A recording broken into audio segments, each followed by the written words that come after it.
Good evening, guys. Welcome back to the SEA League qualifier number 1. I am David McDreamy Godz Parker, commentating the first qualifier on my own, and I've actually just learned that apparently Dreamz are only focusing on Dota 2. They're done with Dota 1. Their managers just made an announcement 3 hours ago on Facebook saying thanks to all their supporters and people who followed them in Dota 1, but they are now 100% focused on Dota 2. I just thought I'd share that because we're about to get into a game where Dreamz are actually playing. They're up against the Malaysian All-Stars, MAS, or also known as Typhoon Malaysia, or I believe in the brackets. This is your brackets here. Yeah, they're Typhoon Malaysia. They beat Mafia. Dreamz took out neolution G7, and then in the top half we have First Departure, who won their match, and Gangster, who won their match. But what we really have is a draft here between Dreamz and Malaysian All-Stars. And I'm a lot happier and cheerful now because the game's actually started after a decent-ish long wait. And also, I found out that Dreamz are focusing on Dota 2, which is some pretty cool, exciting news. We're going to see how things progress here as Dreamz are playing over on the Dire side. They did take first pick here, so prioritizing that over having the Radiant side. Malaysian All-Stars opted to take the Radiant side, and we're going to see what Dreamz may get with this first pick. The TA, which we had julz playing last game, has been banned out now. And we're going to see where this draft is going to go. This is your Beyond the Summit TV coverage of the SEA League for those of you just tuning in. You can watch in Dota TV, you can watch on our Twitch TV channel. Later on, be sure to check out Beyond the Summit playing in the Dota 2 Staff Cup. We've got a pretty fun, exciting roster. As most people realize, they're like, Beyond the Summit playing a Staff Cup? Isn't it only godz and LD? Well, we've got Winter into play for us. We've also got Cyborg Matt, as well as Pyrian Flax and Statsman Bruno.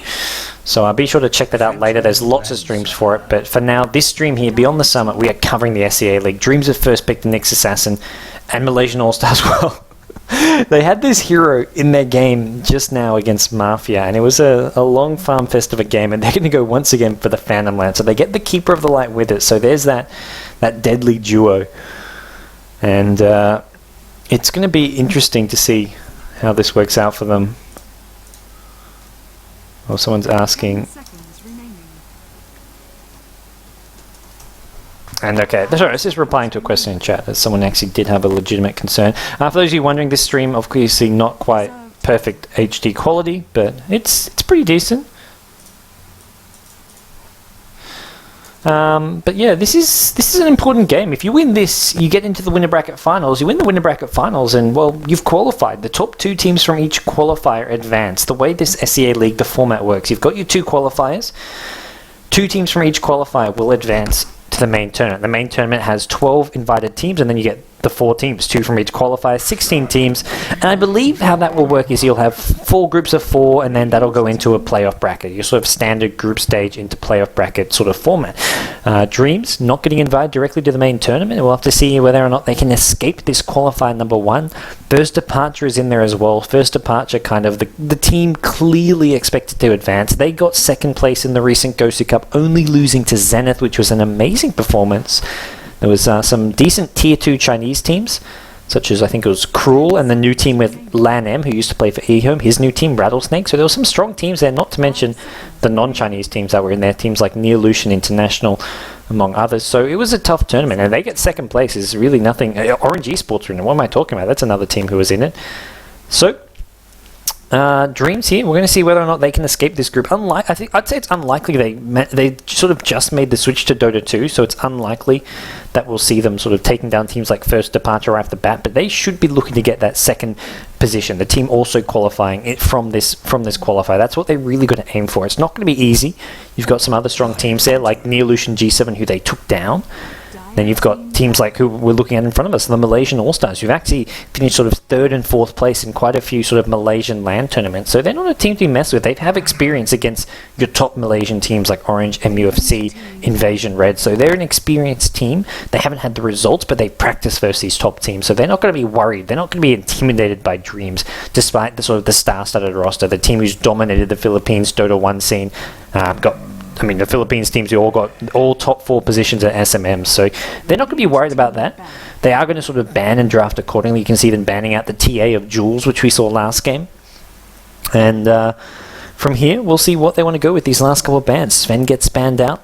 maybe look to see something like a Luna ban. That was a hero that Dreamz ran pretty successfully last game. They've got the Shadow Demon and Nyx as the two supports if they want to go with that. We may even see a Nyx as a solo mid, something that Dreamz had done against them, but it's not really the strongest way to play it. The conventional way is to run it as that support in the 4 position, so we'll see if Dreamz opt for that, or if maybe they look to send it to the solo mid lane as well.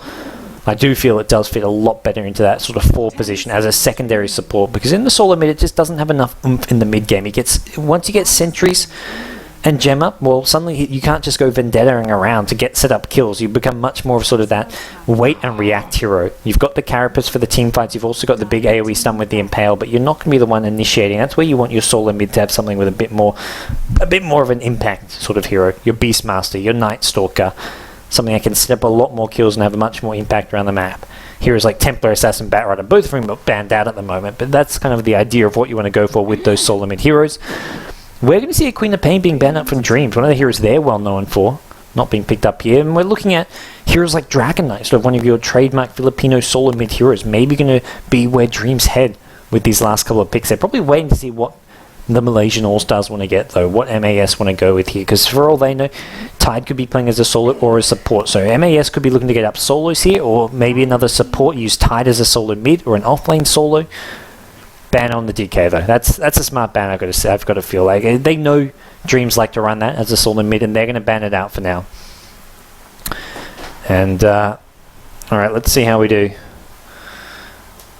Yeah, this is just, as someone mentioned in chat, this is just the qualifiers, which is partly why I'm just solo casting this. LD will be back casting with me, as well as me casting with others, him casting with others. I won't be solo casting the entire tournament. This is just the qualifier. Later on, we'll have LD casting again.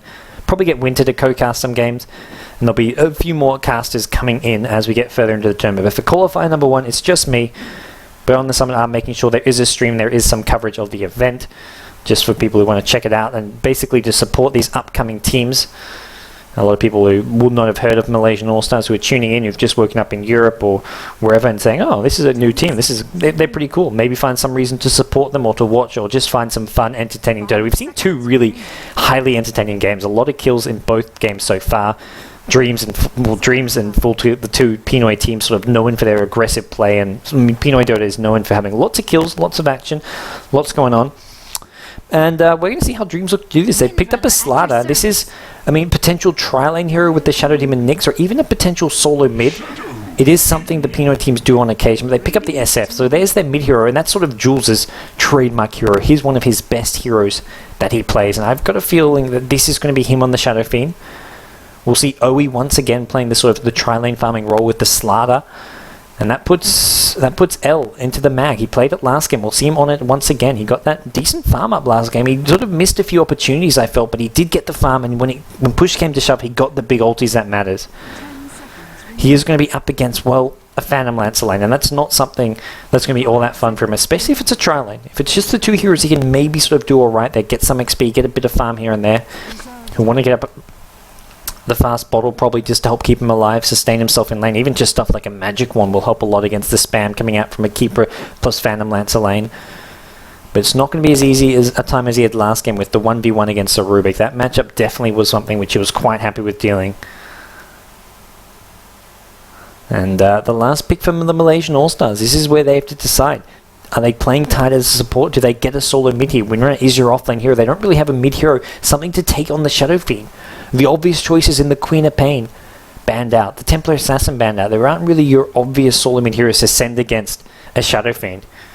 And that's where we're going to see them go for something else. Something like an Invoker maybe. We haven't seen a competitive Invoker in a while, but especially the Malaysian teams love to run Invoker. The Southeast Asian teams are very Invoker friendly, but it's going to be a Night Stalker, so it's something with a bit more aggression and something that can do alright against the Shadow Fiend. You want to make sure you don't give him too many souls early on for last thing. Also go for an early gank, which is where Tide can come in. Tide, one gank mid around when Night Stalker hits maybe level 5, and you can set up some decent kills and cause SF some problems. So Julz is going to have to be playing careful. If he doesn't get ganked and gets early souls, he does fine in the mid lane, but whether or not he can accomplish that, we'll have to wait and see.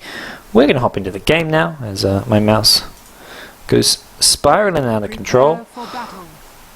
There we go. I was actually looking to move the scoreboards over here on the top right. This is how long it's been since I've casted properly. I don't even know where half the stuff is on the map, how stuff goes down. And we're going to see over on the DICE side, Dreamz, Legion, Steel Series, the team who's just made the full switch to Dota 2. They've made the big announcement. They are now an entirely Dota 2 focused team. We've got LA playing the Magnetor at the bottom lane, julz playing the Shadow Fiend at the mid lane. At top, we've got the Nyx Assassin. That's got to be Patty. We've got Oe playing the Slardar, and then finally the Shadow Demon played by Yosh.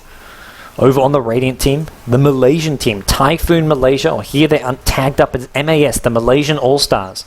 We've got LOD playing the Tidehunter, we've got ADTR playing the Phantom Lancer, Castiel playing the Keeper of the Light, Fizz, FYZ playing the Night Stalker, I'm going to call him Fizz, and Sakura playing that Windrunner, who's going to be heading towards the top lane in the off lane. We'll see how he does. And it is going to be a tri-lane at top for Dream, so they're running with the Slardar up there. They're going to be sending Mag up against, well, a not too friendly lane. It's going to be a tri-lane. We're going to see, I would say not a full-on tri-lane. They're not going to constantly looking to harass and pressure down the lane. We're going to see some stacking, some pulls going down as well. As both Tidehunter and Keeper of the Light, they need levels. They also want a bit of farm. You want to see Arcane Boots up on the Tidehunter. Keeper of the Light wants to maybe sort of build towards a mid-game mech, although they do have the Windrunner for the mech. But this is sort of two supports who will be using stacks. Keeper of the Light is especially good at killing stacks. You've got the Anchor Smash from Tide later on to help kill stacks. They're also not the best sort of heroes to dominate a lane with. Sure, when you've got a 3v1 scenario, you can always sort of push the hero out of the lane, even if you have 3 melee heroes. So they will still do some harass, but they'll definitely want to use some pulls, some stacking as well to their advantage. At least that's how I feel they should play. Top lane. We are not heading into the lane yet. Knows that up against a tri-lane, well, this is definitely an aggressive lane. Shadow Demon Nyx. You've got the setup with the disruption, and then the Nyx Impaled followed up, and uh-oh. This is not how Mag wanted to start things off here. He's going to be forced to back things off. Keep relaxed.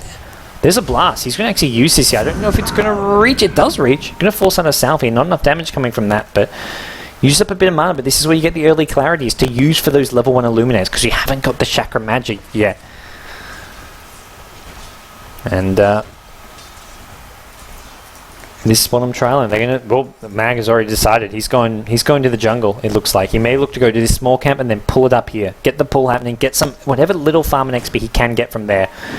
Mid lane is the SF versus Night Stalker lane, and this is for julz. Concentrate on getting the early souls, the early last hits without taking too much damage, getting harassed too badly. Also, where possible, harass the Night Stalker. That's what you see him there. He's going to go for the fast bottle, so he doesn't mind using up a bit of mana early on. Top lane, well, tri lane, the Shadow Demon. The Nyx, they've forced Windrunner completely out of this lane. Windrunner is saying, I'm not having any of this. He's just going to try to block this. This is the smart thing to do. For those of you watching and wondering, how do you play in the off lane as a solo hero against a tri lane? This is one of the great things you can do. Block the creep wave so the melee creep goes out in front. It will then, well, hopefully die first. Depending on how the problem is, he's already got this big creep wave here, so if it dies first, it helps push the wave to your own tower. It's really one of those useful tools for helping stay in this lane to get the wave pulled to your tower. The problem is when there's pulls available, they will just use these pulls, so it's not going to really push all that well. But if they're keeping the creep equilibrium, if you want to mess up the creep equilibrium, block it so that the range creep goes out in front. Mid lane, Night Stalker vs Shadow Fiend. This is probably where the best place to watch as far as actual laning goes, because, well, Mag has decided to lane at bottom, but this is really the only real head-to-head matchup. The other lanes are just suicide solos, just trying to get whatever farm and XP they can get, just trying to scrape by. Windrunner's managed to pull this. This will help him out a bit. He may deny a bit of XP, and he's definitely going to get this creep wave to his tower now. A few creeps do sneak by. A few actually get denied. So this is a nice bit of play here coming out from the Windrunner at top lane. You've just got to do whatever you can. Be as cost efficient as possible.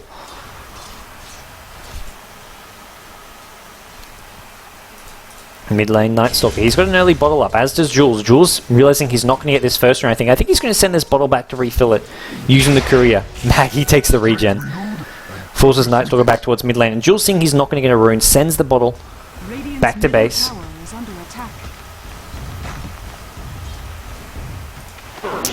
Oh, first blood. It's actually top lane.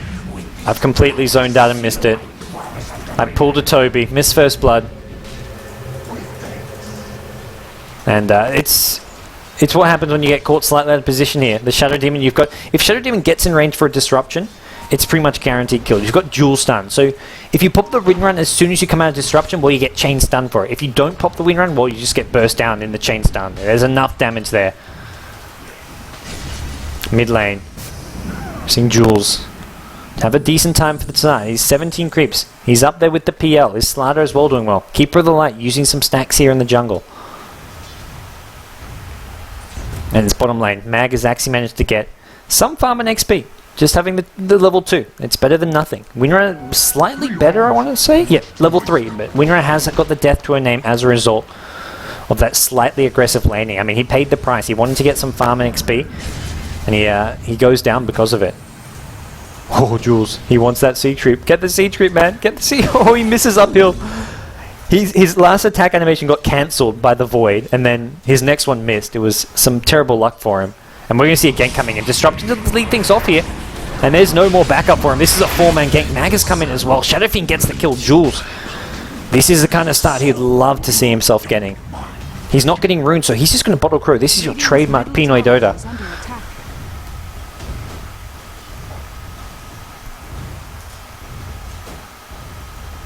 Radiant's top tower is under attack. And now SF with an early kill with decent farm as well in this mid lane. He's having a great time. The one hero they've got to always worry about though is the Phantom Lancer. We'll have to see whether he goes for the Radiance build or if he goes for what we've seen Burning do a few times with his Phantom Lancer, which is go for the faster diffusal blade. Sometimes even getting sort of a drum of endurance just for the stats, as well as the aura fairly early on. Oh, Yosh gets close to a disruption range. Wouldn't have been enough. There was only Slaughter there to back him up. The Nyx Assassin was a bit further back. And now Nightstalker at mid. That early death is going to really hurt him. I mean, that means it's going to hit nighttime and he doesn't have his boots yet. He may have it by the time it is night, but... Oh man. This is not the best start for Nightstalker. He can easily quickly make up for it. All he needs is a good first nighttime, and then quickly you're getting yourself your treads, your earn. But right now, once it hit nighttime, he's going to not be... He's level 6 at the moment. He hasn't got any points in silence, though. Something that Syndran hates to see. He is going to hit nighttime now. And he's going to be ganking without the silence. And that's not going to make it hard. He can't really gank top. Because they're just going to stun him down. They can't silence the stunners. And if he gets ganked, well, he's got no defensive ability with a silence. He wants this DD rune. Nyx is going to get there first. Ooh. He may just protect it for the Shadow Fiend. Going to make sure Shadow Fiend can. Yep, Shadow Fiend's going to come in, pick up the DD rune. This is good for the Shadow Fiend.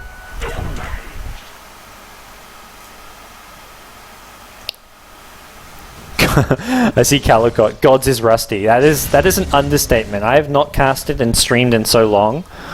Like, I'm just looking around like a lost puppy. I'm like, where should I be watching? What should I be talking about? I'm learning how to like cast as if like this is my first cast ever, I feel. Well, maybe not my first cast ever, but I feel a lot more comfortable in front of a camera than I did when I was first casting. But as far as actually casting mechanics go, I feel like I'm like starting again from new. Also solo casting. LD will be joining me again. Maybe Winter joining me to co-cast some games. We'll have some co-casters returning. But this being qualifier number 1, it's just me solo casting for now. Dire's structures are fortified. It is going to be a diffusal build. Phantom Lancer decides not going to go for the Radiance. He's picked up the early Tranquil Boots and Ring of Bassi. Pretty standard to see. Well, at least the Tranquil Boots, not always getting Ring of Bassi, but it's going to be straight for the Diffusal Blade. And I like this build a lot better. I think it's a much more... It's built to fight. If you get the Radiance, it's so long before you can come to a fight. Even when you get a Radiance, you can sort of come to a fight and spam Lances, but you can't go in and engage. Diffusal Blade is so strong against certain heroes. I mean, heroes like Slaughter and Mag, you just drain their mana so fast. It gives you so much additional damage, and you can get it up so nice and quick. It's a very cost-effective item when you're getting early towers as well. He's got one Blade of Alacrity, almost a second here. And now, mid lane, Shadow Fiend Julz. He's got an early bracer. This is just give him a bit of survivability. He knows he may be getting ganked here. Oh, Mag, he's the one getting ganked at bottom lane. This is what I'm talking about. No idea where to watch. Normally I'd be watching those HP bars and see, oh, someone's getting ganked. Or I'd actually be watching minimap. But no, I'm missing kills left, right, and center. Shadow Demon's rotated. And the tier 2 tower is under... This is a tier 2 tower going down. I mean, this is Chakra magic. Phantom Lancer can just spam Lance on creeps, spam Lances wherever he wants, and he's going to get himself a tier 2 tower out of this. There's no deny coming in. Nyx is too far away. No TP coming in as well. Peel, thank you very much. That's 2 Blades of Alacrity. He's enough for his Robe of the Magi. He's got Diffusal Blade and about 500 gold. Julz, 1400. This will be the Shadow Blade. I'm saying that, and I hope he does do it. Shadow Blade, Shadow Fiend, probably coming up. This is what the Pinoys love to do. And when you've saved up this much gold, it looks like he's not even getting the treads. If he wanted those, he probably would have bought them by now. His bottle has been refilled at base. So yeah, if he wanted the treads, he would have bought it by now. If he was going BKB, he'd buy an Ogre Club and They love the Shadow Blade, and the way he's saved up this much gold, it sort of looks like he wants to go for Shadow Blade. He wants to have the setup, and that's actually a good item to get against the PL, because you can walk up to him, catch him by surprise, pop the ultimate, and just kill him. He's really low HP. That's the one issue you have with this Phantom Lancer build. Well, I mean, with any Radiance or this Diffusal build, is that you're squishy. That's why Burning likes to go the Drum of Endurance. It gives him some extra survivability. That's why Treads are sometimes nice. You don't have the HP. This build, you're very lacking in HP. Oh, Julz. He's going to get somewhat harassed at the mid lane. They're not going to fully commit to this. Power Shot comes through as well as the Lance. Disruption. Just into the river here. Going to throw it with an Impale. Gets dodged. I don't think it would have been enough. There's 10 charges on the Magic Stick. Not to mention a regen room. Power Shot with some blast here. PL's coming as well. Lance after Lance. Carapace is going to get used here. He doesn't actually attack on top of it. Smart play from the PL not to get himself stunned. And the kill goes the way of the winner with one more right click. Here comes Slaughter teeping in. Amp damage on Nightstalk, but only to give him some vision. He's going to run for it. He cannot stay and fight. Julz has come back in. He hasn't got any ultimate here. He's got some razor. He needs to be careful. PL's going to have another Lance. This will be the end of Julz. Julz goes down. Keeper Light picks up the kill. Slaughter with a stun. He's now forced to run, though. He's been gushed up. Power Shot going to come through. Shadow Demon saves him with a disruption. Oh, he's still alive, but not for long. There's going to be an anchor smash. It's going to be Nightstalk with a Void who finishes him off now. And Shadow Demon caught in no man's land. Maybe going to try and bring down Tide with him, but Tide, he's got the trees. He's got the fog. Shadow Poison not going to find him. L's come in as well. Malaysian also getting kill after kill after kill. 4 go their way, and that was more than 4. They killed Nyx already, so that was like 5 kills in a row. I think they killed every single hero there. Maybe some even more than once. They lose just the Windrunner? Tide surviving on 50 HP? Oh man. Dreamz find themselves... I mean, this is normally it's Dreamz the one being ultra aggressive, going for the kills, or at least trading kills. Here they just find themselves getting dived under their tower and not getting anything in return. Shadow Fiend getting picked off as well. That's their big important carry. OE TPing in, not making much happen. He's trying to build up the treads into a Vanguard here. Hasn't managed to do so far.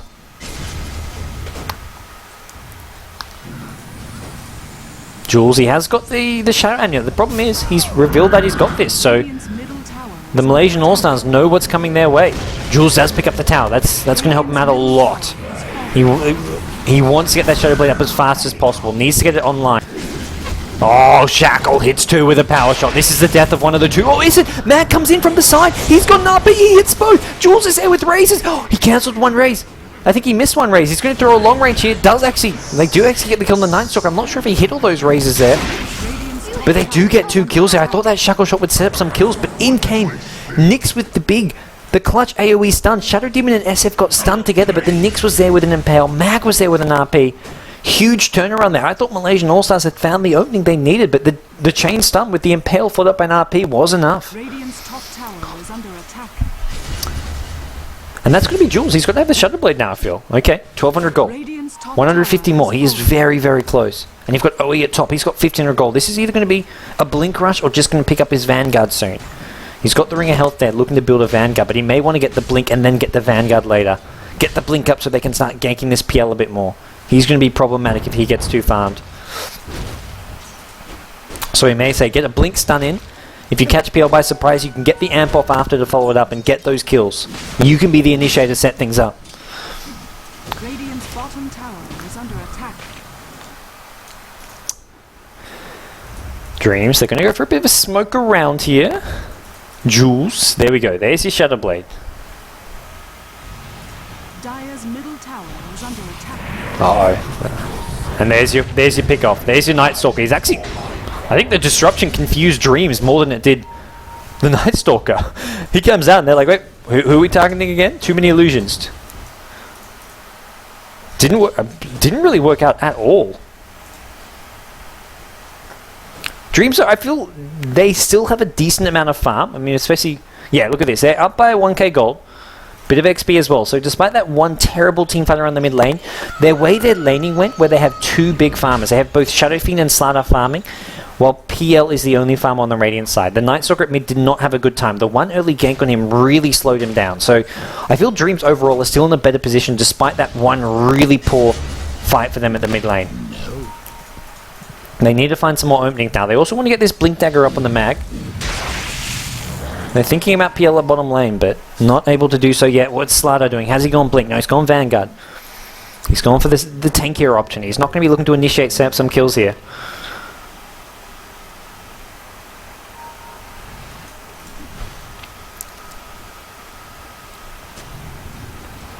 Tide. Level 6 Ravage online. As has been the case for a bit now, but it's not been an easy time finding these kills, finding these fights. It's actually top lane where they find the Windrunner. The dual gankers, you set it up with the Vendetta in and then Slider, you've got the follow-up stun. Pings toward the mid lane. There's wards, sentries everywhere, and I think Dreamz are trying to convey that. Invis on the Shadow Demon, ooh. He doesn't want to go too close, this sentry here. He's out of range of it. He's going to get in. This is not nighttime. Nightstalker does not have ultimate either. Is there a purge? Not level 6 yet. Tide coming in from the side will hit the SF and the mag. But this is not going to be a solution for Malaysian All-Stars. They're not going to be fighting this, at least not at the moment. Not until they bring in more heroes here. They're not going to bring in PL. He's still farming away. Shadow Demon will get slowed down here. One more gash could be problematic for Shadow Demon. No disruption is up. Decides not to pop the magic wand. Don't think it would have saved him anyways. I think he was hoping he could survive one more last hit here. So Dreamz do lose a Shadow Demon, but not a big loss for them. Problem is, PL was farming during that time. He actually, I think it's recalled in. No, he came on his own account. Recall not on cooldown here. He was at bottom lane at the start of that fight, and now we're going to see whether or not Dreamz can defend this tier 1 tower. SF comes in from the side, finds a Nightstalker, big ultimate, and now Dreamz are going to look to try to take the fight here to the Malaysian All-Stars here. SF, Nyx save, amp damage up on the PL. PL goes down. Mana Burn finishes them off from the Nyx Assassin. I think SF saying, hey, I had that anyways, but they're going to keep on chasing. Tidehunter on the run here. Oh, Shackle up. They do see Julz. Sentry Ward is there. Oh, he's thinking, he's seeing gold, he's seeing coins, he's getting greedy. He's like, okay, Tidehunter, all I need is one right click followed up by the C range. C rays? Well, I guess it's, yeah, the C rays, that's right. The C rays. Well, if you're using the QWE hotkeys. But it wasn't to be. And Julz, he gets picked off. Smart Sentry Ward's great ward coverage coming out from the Malaysian All-Star. That's a big kill for them. Immediate buyback coming out from Julz. Not necessarily a bad decision. He's going to get right back to farming. He wants to get the souls up as soon as possible so Dreamz can go and fight again. And then now we're going to see him just keep on going down this bottom lane. No tower there. They may want to go for Roshan soon with Slider SF. A lot of minus armor. Not to mention Slider pretty good at tanking when he's got that Vanguard. But Slider just in the Ancients here. Radiant's bottom tower is under attack. That's right. PL can purge off the amplified damage. That's true. But it's also the charges you generally just don't want to be throwing away. Bottom tier 1 tower still up. I think I mentioned that it was down. I don't know what I'm talking about. Godz failing at casting 101.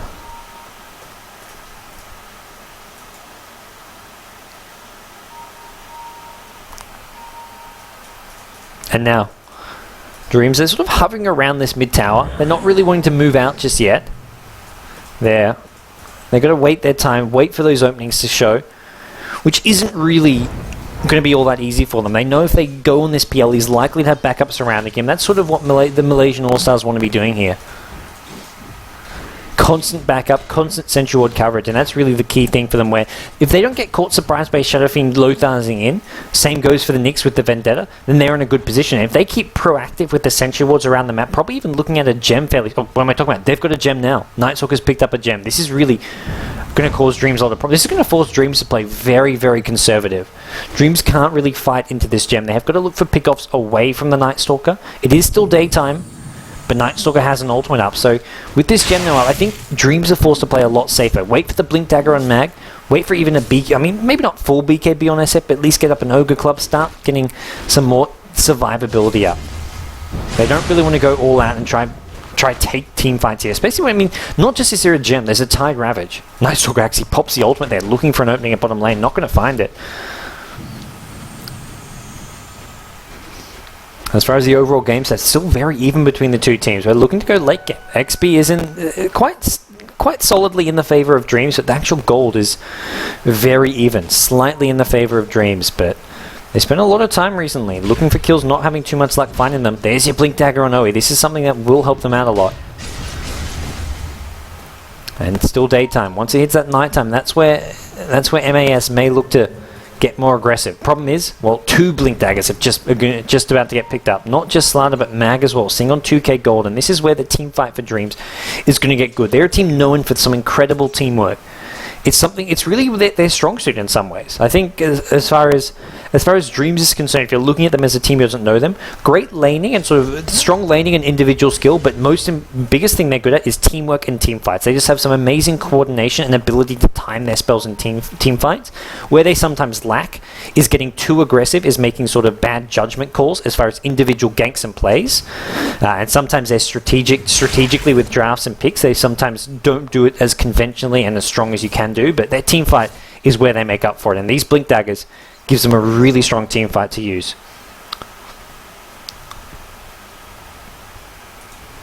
Oh, the dust is up. Oh no, this is trouble for him. They've got the amp damage as well, which I imagine he'll want to just pop here.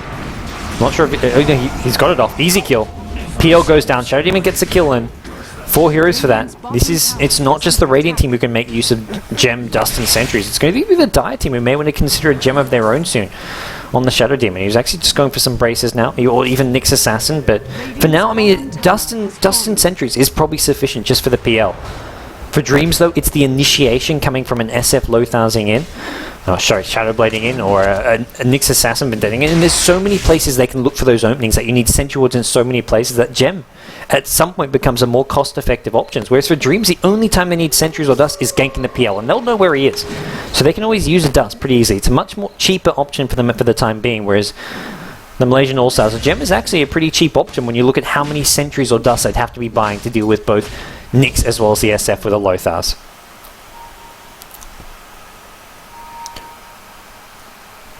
Mid lane, we've got the Keeper of the Light Phantom Lancer. Just continuing to farm. They know PL with just this defusal isn't going to be enough. I like this. Tank up immediately. He knows he's got to stay alive. Love to see him just go straight for the heart. Heart and level, even get the level 2 defusal blade. It gets really cost effective to level up. Even when you've still got these charges here. Burning goes straight level 2 defusal blade. I don't think it's the good logic to use, hey, this pro player does it, means you should do it, but there's reasons behind it which I think are really sound. Even when you've still got all those charges there, your damage, it gives your illusions so much more damage because they get the full damage from that mana burn. It's not like that's reduced by 25% or whatever illusion damage gets reduced by. That mana burn is a spell, or is a passive which they get as well. Oh, Slaughter caught out in no man's land. Shackle Shot's going to ensure his fate. PL going to come in with a lance. Keeper of the Light blasts him down, takes the kill, and this could be a tier 1 tower to follow it up. Nice, smart kill for them. Keeper of the Light actually on a mega kill streak here. 5-0-5, best score in the game. As looking at the net worth, it's Shadow Fiend and Slaughter leading the way, actually. This is just a best of 1 game, Mr. Fencute in the chat asking.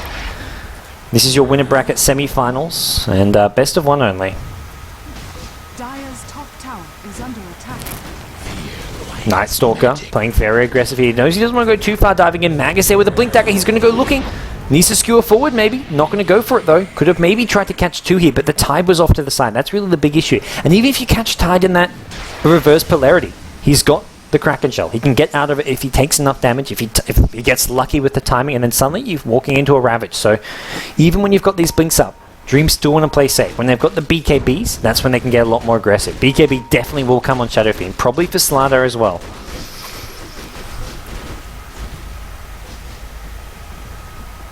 PL still farming away. That's really what he's all about for the time being. He can come to the fights, and he will be required to come to the fights. If there's a big fight that breaks out where they can get off a nice Tide Ravage, they need the PL there. He's clean up. He's really going to be the one who finishes off the kills with the Night Stalker. The Lances, the slow from the Diffuser Blaze, not to mention, he can do some decent damage now. He's going to be needed. They haven't got enough without him. And that's what we're seeing Keeper of the Light hit a lot of heroes with sort of the maxed out Illuminate, Power Shots as well. I mean, they've got the AoE nuke damage, but it's hard to line them all up, and it's not really a guaranteed thing. So that's sort of these AoE spells which you have to hope heroes are lined up for. But with the PL, with the Night Stalker, that's really the versatile gankers and cleanup crew. And we can see PL with these illusions has some decent pushing power here. At least the ability to pressure these towers, force Dreamz to come and react. It's going to be coming out from behind is the Night Stalker looking for this SF Shackle. Hits 2 here. Unfortunately, they're not going to go for the 2 despite the good Shackle. It does create them time to get Night Stalker out of there. RP comes in, hits an illusion. PL illusion cops an RP. Poor Mag, LA, not his game, not his day. It is going to be Night Stalker who takes a fall here. The problem is there's just so much damage coming out from the amp damage, followed by the SF right clicks. This is just so much physical damage. Now, Tide has a Ravage still. He hasn't found the opening to use it. Mag going to try skewer the PL back in, not going to succeed in doing so, but it's PL who gets amped up. 3 kills, 4 kills, make it 5. Malaysian All-Stars gets completely team-wiped. It's another U-Boss going the way of Dreamz. I don't know how they did it. That was not by any means a good team fight for them. As far as positioning and stuff goes, you had 2 heroes here getting shackled. The SF got shackled to someone else. You had Slada in the middle of things, sort of fighting people on his own, but it was really the amp damage that won them that fight. Slada's so tanky, he just held his ground. He knew he's like, okay, you guys got shackled, I can just wait it up. I'm tanky enough. And then you have Mag RPing nobody. It was not a good fight, but then you have to look at what happened for Malaysian All-Stars. They couldn't find the opening for the Tide Ravage. He got kited around. They didn't land. In some sense, they didn't land very good Illuminates. I mean, it's not really a spell you can rely on teamfights, but that's really what they need. They need the AoE to hit multiple heroes to bring them down. PL and Nightstalker, while they're great cleanup heroes, they're not going to be able to do all the damage for the time being. And well, now Dreamz find themselves in a very solid position. They can back off. They're now up by over 5k gold. They can look to take Roshan soon as well. DD Room waiting at bottom river for someone. If they grab that, definitely Roshan is possibly in their sights. They've got the amp damage. And there we go, PKB coming up on Slada. He was a long way off from that not long ago, but a big fight like that turns things around.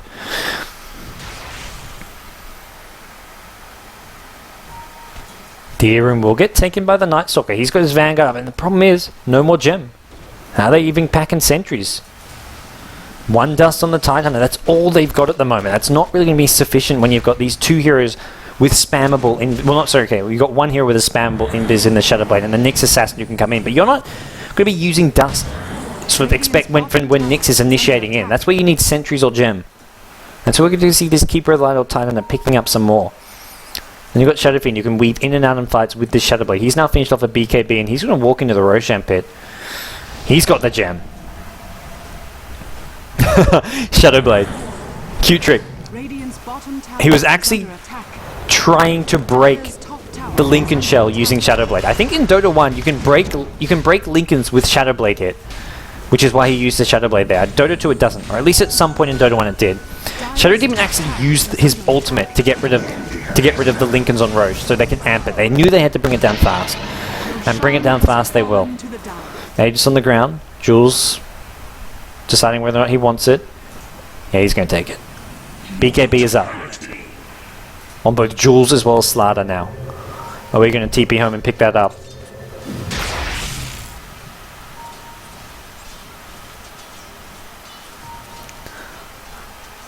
And PL.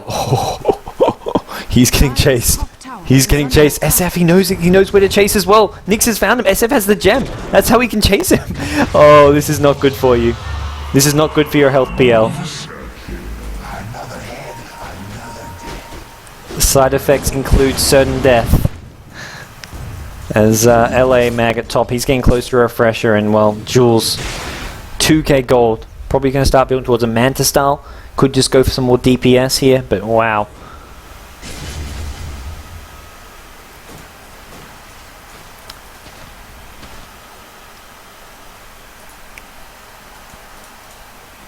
Castiel, they've gone for another gem. This is, I think you have to do this. It's 700 gold investment, but you look at what you get out of it. Dewarding these wards. He's taking out 1. If he takes out this one, take out 1 in the jungle. I mean, that's 400 gold in obs wards that can potentially be dewarded in the near future.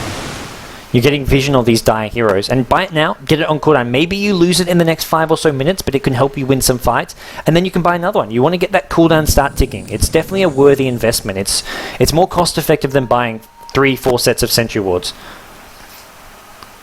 And it's also more reliable, because you're not always going to have the sentry wards in the right place. You never know whether the hero with them dies or not. Having that gem is just the safer option. You've got to go for it, even though there's a good chance we're going to see it getting dropped in the next couple of minutes, maybe even the next team fight. But if you don't have the vision, then you definitely lose. So you've got to risk it and go for that gem.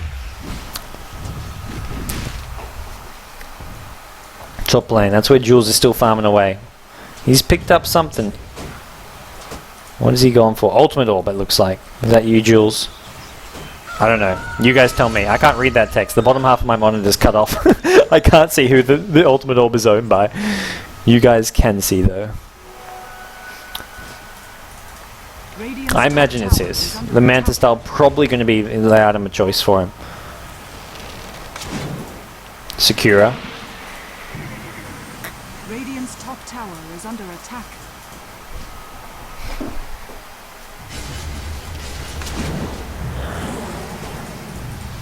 Oh, Radiant's top this is an tower uncontested tier 2 now. They're trying to, I mean, they're just trying to spam them off, but when you've got an Aegis here, it's very difficult to do so.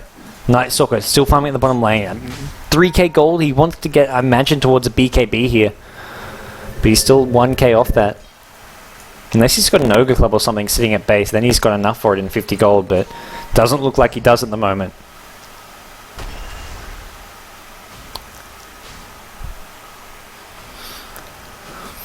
And tower by tower, except this tier 2 outer tower remaining, Dreamz are just systematically taking apart the Malaysian All-Stars.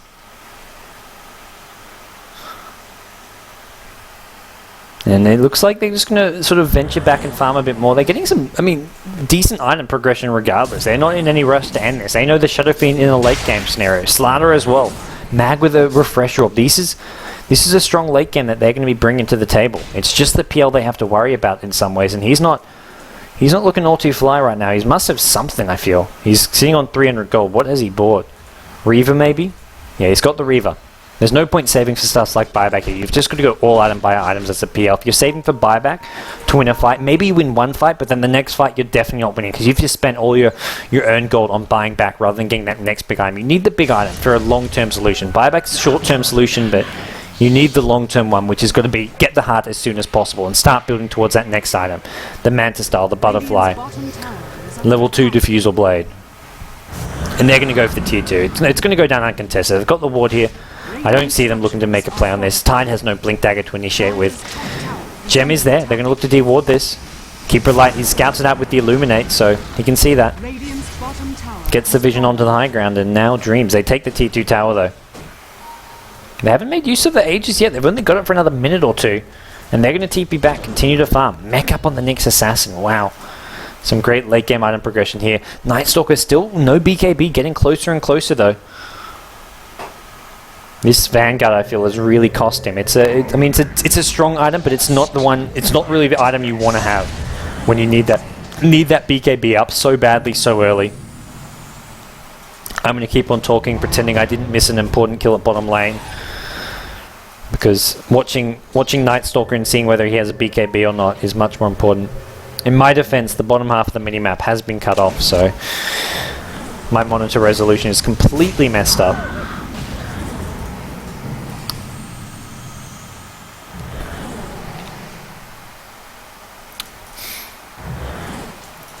And Mag.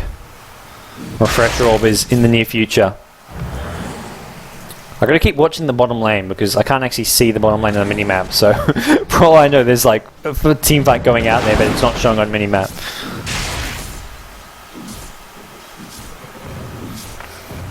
Mag, he's 500 gold away from that refresher now. Slaughter, where's he headed? He's got 3k gold. I would say just Assault Cuirass, maybe goes for a Heart of Tarask.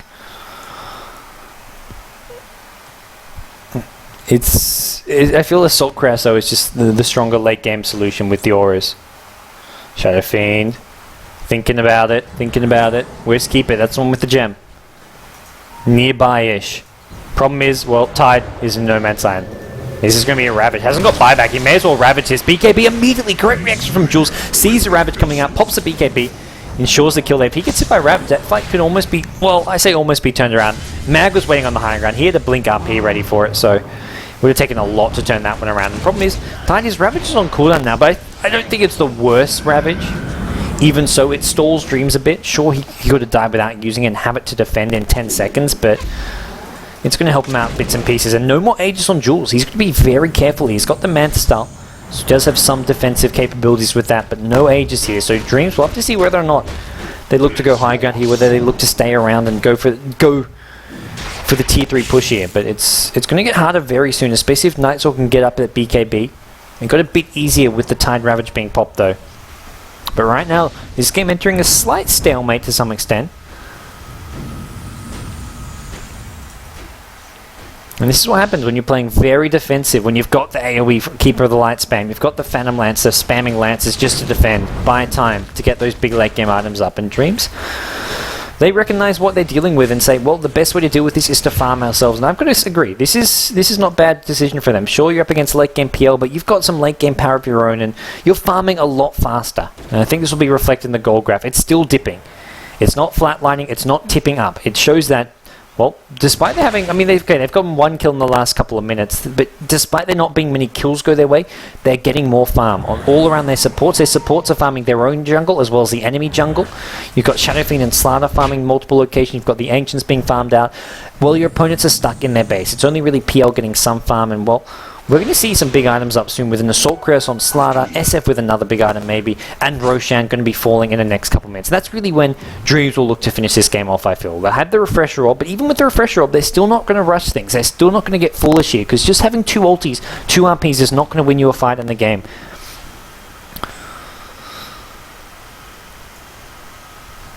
And that means for Dreamz, they're just going to sit back for the time being, wait till the time is right, and they know that's going to be coming with Roshan, I feel. I think that is really where, if MAS want to take a fight at Roshan, Dreamz will happily take it. But I think MAS will be almost forced to give it up. They will have a heart on the Phantom Lancer. They're maybe even going to go for a smoke here and try and make something happen. This is, I feel, the smart decision here. Go for a smoke. Try find a pick-off, because Dreamz have not been grouped up for a long time. They're split farming. Problem is, the Malaysian team don't exactly know that specifically. They see heroes, glimpses of them now and then, but most of the heroes are in the jungle, like we see with Slardar here. Like we've seen with SF a lot in his own jungle. They're kind of grouped up around Roshan now. I like this positioning. They're sitting behind the SF. Slardar's over at his Ancients, but he's obviously going to be pretty well protected regardless, just because from his positioning.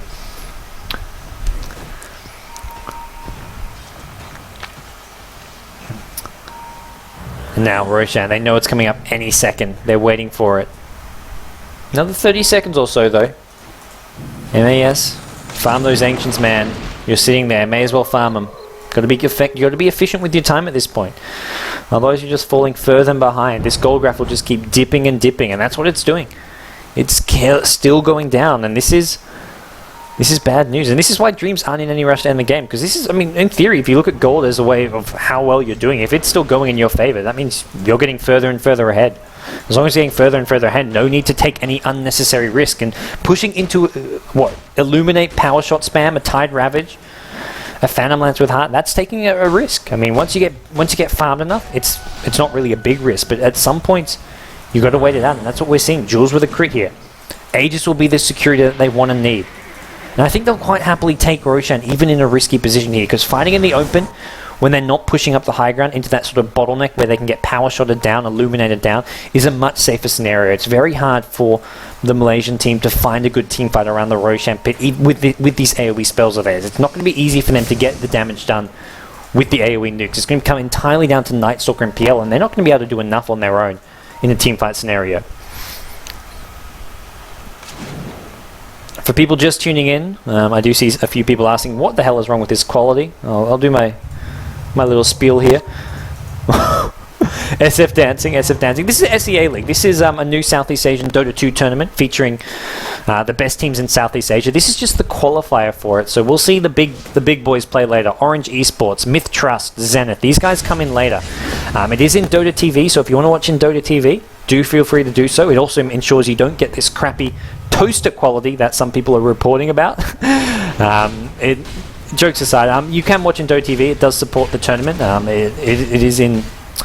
Does give you obviously the ability to not miss every kill that I'm missing. And this is myself solo casting for the qualifiers. Later on, LD will join me. Winter will probably co-cast some games. We'll have LD actually streaming, so you get your better quality stream.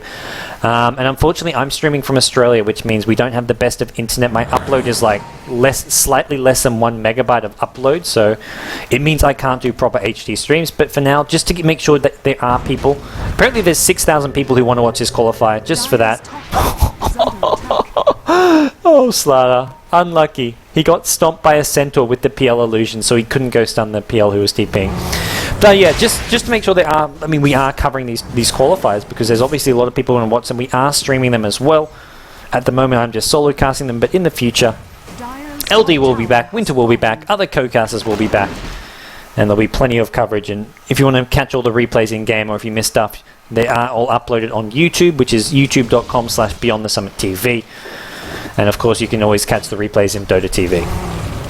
Spiel aside, let's see what did Malaysian All-Stars do from here. I mean, it's really tough for them. They've got to look. They've got to hope for a couple heroes being caught out of position. Hope for some cheap, free, easy kills, and they're just not getting that. Slada's never going to be one. He's just too damn big and tanky. He's taking a Night Stalker on his own. I mean, okay, Mag's going to be like, hey man, I helped, but that was Slada killing a Night Stalker on his own at nighttime. He had a BKB also, but BKB does not help you against a Slada bashing you down with an Assault Cuirass and amplify damage. Shadow Fiend at mid. He's going to have a Daedalus very, very soon. He's got the recipe, just needs the Demon Edge. And then we're looking at a more or less maxed out Shadow Fiend. And we're 40 minutes into this game here, so we are getting to the late game here. But the problem is PL does not have the same kind of items or farm. Thank you from the bottom of my soul. Sorry, well, my screen spazzing around as I was actually trying to fix the bottom half of my screen being blocked off, but not too much luck. The siege starts now. This is where they say, okay, we've got this Aegis, we can go high ground. At least we can start chipping away, which is what they're going to do here. Julz can get harassed down. He's happy to take a bit of damage and possibly even lose an Aegis here. He's going to try force heroes in to sort of get rid of his Aegis. Time pops a Ravage here, not going to really do enough. SF ultimate straight onto the Night Stalker's face with the BKB. He's still fighting, obviously going to go down, but he's quite happy to do so with the Aegis here. He's taking out 3 with him, fighting with the Aegis. Buyback coming out from the Keeper of the Light. Keeper Light did have a ton of gold. At one point was the best score in the game. No longer the case. As we see the SF just steamrolling through the MAS base. Well, I say steamrolling, but they're still struggling a bit to deal with this tier 3 tower. SF can go high ground, no longer has the Aegis. We'll have a Mad Soul in just a second here. The problem is these PL illusions, they are pesky. This is where you want the level 2 Diffusal Blade. You get 3 illusions on the Shadow Fiend.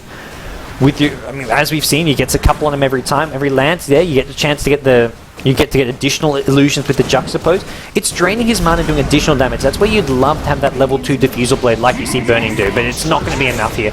PL going to get caught into reverse polarity with the Keeper of the Light, and it looks like both will drop. The gem is there, they have vision. Dreamz on their way to the winner bracket finals very, very soon. RP, oh, actually I thought that was a fake RP. I thought he fake casted it, but he actually used it looking for the Tide. Not going to actually catch him here. But Dreamz, they get the mid-racks, and it looks like the Malaysian team actually going to call GG. The captain, ADTR, calls GG, as does Sakura, the winner, and Julz, GG, the Shadow Fiend, highest net worth, highest kills in the game, and, well, he carried his team to victory here, but it was Slada as well, I feel, had a great impact all around Dreamz, playing a very convincing game here. They're going to go on to the winner bracket finals, where I imagine they will meet First Departure. First Departure were in the other winner bracket semi-final up against Gangster, I think it was. And First Departure, obviously slightly more well-known team, did finish second in the recent Gosu Cup. Most likely going to be advancing there. And Dreamz versus First Departure, that'll be a decent game, I've got to say. And the winner of that definitely qualifies. The loser of it goes to the loser bracket finals, where they have a good chance of qualifying. 2 teams will advance from this qualifier. So the winner of the winner bracket finals, obviously, well, is in the top 2. And then the loser of it will be in the top 3, but they've got to win one more match, the loser bracket finals, to ensure they qualify for the main tournament, get advanced to the next stage. But right now, Dreamz, one step closer. They are in the top 3 of this qualifier. They just need to get to the top 2. Same, I imagine, for First Departure. If they have won, they're in the top 3. So the winner of that match will be assured berth into the main tournament. Oh, Julz. He goes down. He thought he had the PL with the ultimate. He's not going to get it. Dreamz take the victory here in your SEA League winner brackets round 2 match for qualifier number 1, on the back of a pretty well farmed Shadow Fiend. I've got to say, 26-11, impressive performance, guys. And I've got to say, Dreamz, I mean, they've made the full transition to Dota 2, and they're looking strong. They look like they have managed to adjust pretty well to the new style of game. The new game, it's not really the same, but they've fully announced, actually on their Facebook page, they're no longer playing Dota 1. They're going to make a full transition to Dota 2, which is great for Dota 2. Sad probably for some of you Dota 1 fans, some of you Filipino fans who love the Dota 1, but that's what it is. Quick look at our brackets now, guys, which has not been updated, unfortunately, but you guys can sort of figure it out, fill in the gaps. First Departure have won. I see them in a lobby, so it looks like First Departure versus Dreamz will be your winner bracket final. So Dreamz and First Departure have made it all the way to the winner bracket finals, and they're going to be battling it out shortly, I believe. So anyways, guys, I'm going to take a short break and be back soon with our final announcements. I'm not sure if I'll be streaming the winner bracket final. It may be over on the other English stream, as I believe there is a Beyond the Summit Staff Cup to go win, which the rest of the Beyond the Summit team are training for hard. Anyways, guys, we'll be back soon.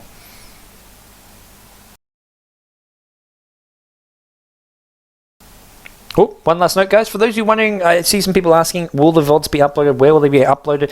The VODs will be uploaded. I'm going to put them on the Beyond the Summit YouTube later tonight, which is youtube.com/beyondthesummittv. So be sure to follow the YouTube there for updates and to find it. That'll be later tonight, probably after the Staff Cup, maybe even tomorrow, as the Staff Cup will probably take quite a lot out of me. But yep, guys, I'll be back shortly with an announcement letting you guys know where you can watch the winner bracket finals, whether or not I'll be streaming it.